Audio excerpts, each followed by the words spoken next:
Hello everyone and welcome. My name is Marcus and today in this video I want to share with you how to design this poster inside Adobe Illustrator. So let's go. Before we start, I'm going to walk you through all the steps we're going to do to design this poster. So the first thing we're going to do is create these blocks, these 3D blocks. We're going to use the 3D Classic tool for that. And then we're going to make a really nice composition with a few of these blocks, and then we're going to apply a really nice gradient. We're going to use a Illustrator gradient, ones from the library, so that's not going to actually have the work to build a gradient, which could be quite time consuming. And then we're going to use like a nice type and add some really nice numbers. In my case, I added 2023 just for the year we are living in, but you can add anything else like your date of birth or the year you're born or something like that. Yeah, so let's go. As always, the first thing we need to do is create a new document. I'm going to use a 1700 pixels by 2400 pixels in RGB and just press create. Cool. I think I'm going back to get my poster here really quick, just for a small reference. And then I'm going to paste it here, make it smaller, just on a corner. So I have an idea so I don't go way too far away from where I showed you before. So let's start. I'm going to use the rectangle tool here and I'm going to make a really nice rectangle, and then I'm going to apply the 3D effects. I'm going to Effects, 3D and Materials, 3D Classic, and choose Extrude and Bevel Classic. I have no stroke on mine, so you're not going to see, but if you have a stroke you need to remove it, otherwise you're going to see the color of the stroke and not the fill stroke, not the fill color, sorry, which is like quite annoying. So I'm going to just make a really nice perspective here. I'm going to extrude it a little bit. You can just make as much as you want for this beginning one, and then I'm going to just drag it down, and then I'm going to go to the Appearance tab, which is not there, so I'm going to need to go here. Appearance must be here. Yeah, perfect. And then I'm going to just make a few copies, and using the Appearance tab I'm just going to click it and then change the perspective really quickly. So I'm going to do this a few times, make a few copies, change the perspective. What I want to do with this is just create as much variation as I can of these 3D objects in different perspectives and views as well. So then I can make that really cool composition. Just make this, a few more. And yeah, I don't know if you can hear there's probably music in the background. It's because I live close to a park in London. It's a Finsbury Park and there is a lot of festivals happening in the summer, so it gets really noisy during the weekends. I'm sorry if you can hear anything. Probably not, because my microphone does a good job. But I don't know. I only will know after my recording. So I'm gonna just make a few of them. Then I'm gonna just change the sizes of these squares, making them a little bit thicker. You can even make it longer. And because we already have the 3D applied, we can just change this live. So we can see the changes really quickly here, which is nice. And then I'm gonna do maybe leave this one here, and yeah, I think I can work with this one. So we want just to make like a little library of 3D shapes first, and then we go select them all, and then we go to Object, and then we go to Expand Appearance. This is so we can actually apply to each individual face the gradient color. And let's just apply the gradient color. Now let's go to Window, and then let's find Swatches Libraries, and then I went to Gradients, and then Metals. So let's go to the Metals one here. Just going to extend this. Then I'm going to close the Appearance tab. If your icons here are very small, you can always click on this hamburger and then show large thumbnail view. So here you can actually see the colors much better. So I'm going to just change the metal thing. Maybe I will apply individually. I'm going to ungroup each shape. So you apply it individually, and not just like as a group color. Because then if you apply like as in a group, the metal goes in the same directions and you don't see many effects. Actually it's working, but I really want to be able to individually change this. Here you can see like the metal directions is going the same way here, blending almost these two shapes together, which is not great. So I'm gonna ungroup this. Sometimes you need to ungroup it twice for some reason. Like I'm sure I did ungroup this before, but let's do it again. Just be a little bit patient and then ungroup it. And then ungroup it again, yes. Definitely need to ungroup it twice. And this one, ungroup it. And then ungroup it. Yeah. So now I'm going to apply individually. So Then I can actually have individual control of the direction of the gradient as well, which is nice, creating some nice variation. And same thing here, just playing with the highlights. So this step, we actually just want to apply the gradient and play with the gradients and the positions in our shapes. Okay, we just ungroup this with the gradients, and then we just change then the direction. If you press G, it will go directly to the gradient tool, which is nice for you if you don't want to always go back to the toolbar. Just press G and then you can edit your gradient. Edit your gradient really easily. Sorry. And yeah, cool. Let's do the same thing here. Apply the gradient. Oops, that one didn't add the gradient yet. Just gonna select these two and do it in one go.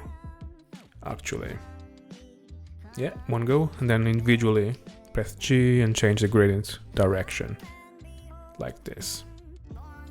So yeah, so actually recording this on a Saturday, which is fun because like I normally do this on the weekdays, but I'm trying again to do a daily post, and I'm probably gonna fail again, but I don't know. I felt I went 2 months without posting anything on YouTube because I had this big project. And I really couldn't find myself energy to record anything after the day's work. So I'm trying to compensate for those 2 months I didn't post anything.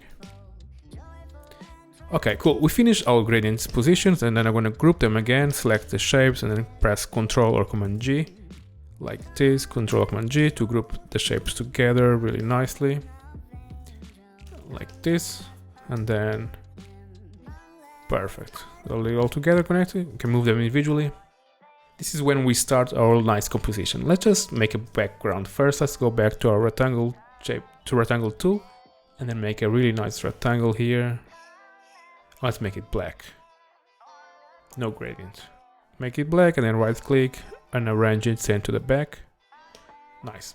And then if you go press Ctrl or Command 2, it locks the layer so it doesn't move around, which is perfect for what we want to do next. So we're gonna apply the position of the gradient. Actually, I'm looking at this. I think I used a different gradient for that one. Let me see. I think I did. I'm gonna just replace the gradient really quick. This don't affect the technique, but affects the visual. So I'm just gonna do it really quick. And now what you want to do is just select these shapes and then rotate them around. You can scale them up a little bit and try to create a nice composition with them. You can also duplicate them if you feeling like, oh, actually I like this shape. Instead of making a new one again and again, as many as you want, again and again, sorry, as you can just duplicate it holding Alt and then just move them around, creating this like nice composition with shapes that we just built once, and then we just move them. Duplicate them and move them around. No one is gonna know they are different, they are the same shapes, so you are the only person that will know these shapes are the same ones. But the important thing is make this as detailed as we can. We can even like scale this, change the perspective a little bit. But then we want to make this detailed, but we don't want to spend like 10 hours creating individual shapes. Well, if you have the time and patience, go for it, of course, but sometimes these posters, you just want to make them and like practice a little bit of Illustrator and practice a little bit of your composition skills, and it's not really necessary to make individual shapes if you just want to practice something.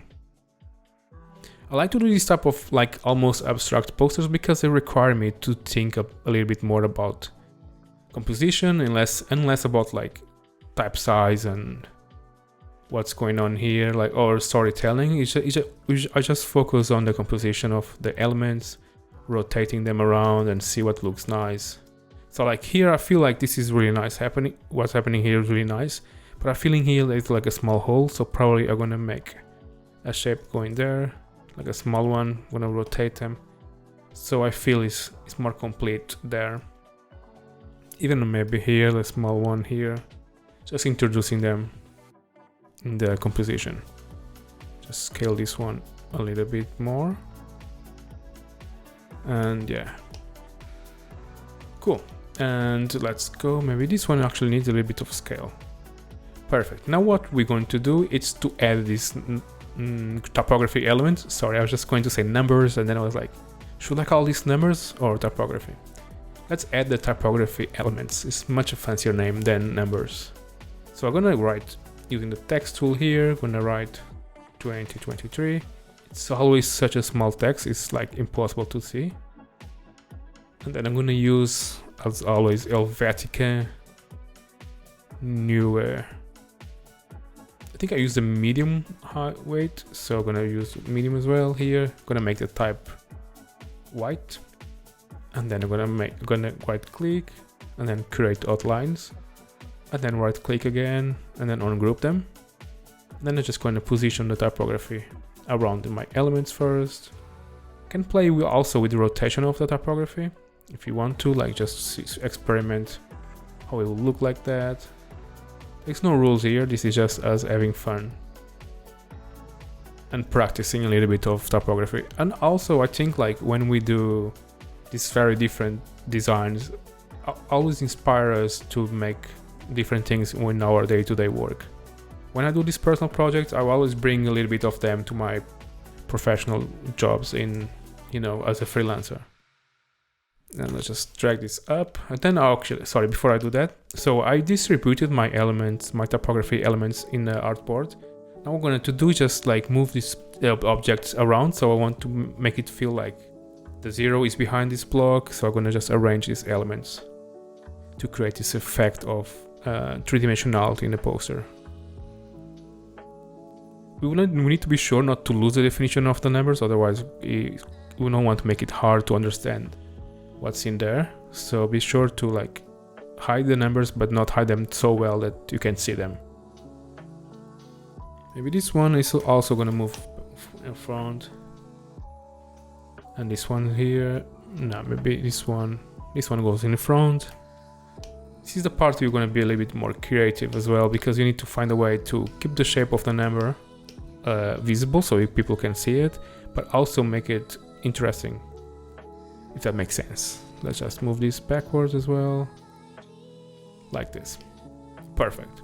So this is almost pretty much it. The only thing I did extra was to create this layer with some gradients as well to make this like type of fake shadow, as if the shape was creating that shadow. So let's do the same here. So the way I've done it, I just clicked on this shape and then I just duplicate it, go to edit, copy and edit, paste in place, and do the same thing for. I can just actually use the Command C, Command F, which is for the paste in place, and it will make a copy and paste right in place of your other object. So let's go to gradient. Actually, it's going to use a nice gradient as well here. We're going to go to default. I think it's a default library that has a black and white gradient. Let's just, where is the default? I can find it. Sometimes I really look for these things and they're in front of my face and I really can't see it. So we're going to use the default gradient, which is a black and white one. Going to apply it there and then just move it here as if the shadow is being projected here by that element. Maybe you can even move it a little bit down. And then we're going to click on a new layer with a gradient, go to opacity and then make it multiply and then reduce opacity nicely. We don't want a very hard shadow, we just want like some sort of presence of a shadow there. Let's do the same thing here. You can just click on the new shape and then just use the eyedropper tool to copy the gradient there, and then just use the gradient tool to direct the gradient, the shading of the gradient. This is quite tricky because the linear gradient actually is not working very well because it's creating a shadow here. So maybe I'm going to change it to a radial gradient. Yeah, that's it. So this way I can control a little bit more where my gradient goes or starts. Like maybe just going to move it. It's a tricky tool, but it's I think there's one that lets you move. Yeah, you can do this, which is nice. But actually, I just want to move it. Yeah. So what I wanted to do is just expand this there and then move it around. Can I? Where do I move it again? Actually, I lost it. Okay, there. Cool. Yeah. So I just wanted to create the shading on this part there, but it looks like it's not working. Well, I'm trying to explain something. It's not working. I think this will depend on your position of your numbers, but actually it did work a little bit nicely. Let's do the same thing here. Apply the gradient with the eyedropper tool. Use the linear gradient to make it easy for now. Just with a nice shade there. Same thing for the number 3. Make a copy, paste in place, copy the gradient, and then make the gradient there. Something like this. Yeah. And this is pretty much it, the technique I use for that poster, and then I'm gonna scale it down a little bit, and then I added this little bar on the bottom with the colors that I use in the poster. So I'm just gonna make the same thing here, make a little bar, and then copy the gradient. I'll leave it some space for the white color as well. Just adds just a little bit of detail to our poster, which is nice. And then a little bit here. And make it white. Yeah, it always adds a little bit of more information in the poster, which I like. It's just also a reference for me for which colors did I use if I just want to pick up the colors I use on the posters. That's why sometimes I do this. And that's it. This is it, guys. I hope you enjoyed. I just lit the reference one. We don't need it anymore. Hope you enjoyed. It was really fun to get this 3D elements and typography poster combination. I hope you enjoyed this video. Please let me know in the comments. Don't forget to like and to subscribe to this channel. And don't forget also to check the other videos. And yeah, appreciate it very much you being here. And I will see you in the next one. Cheers. Bye bye.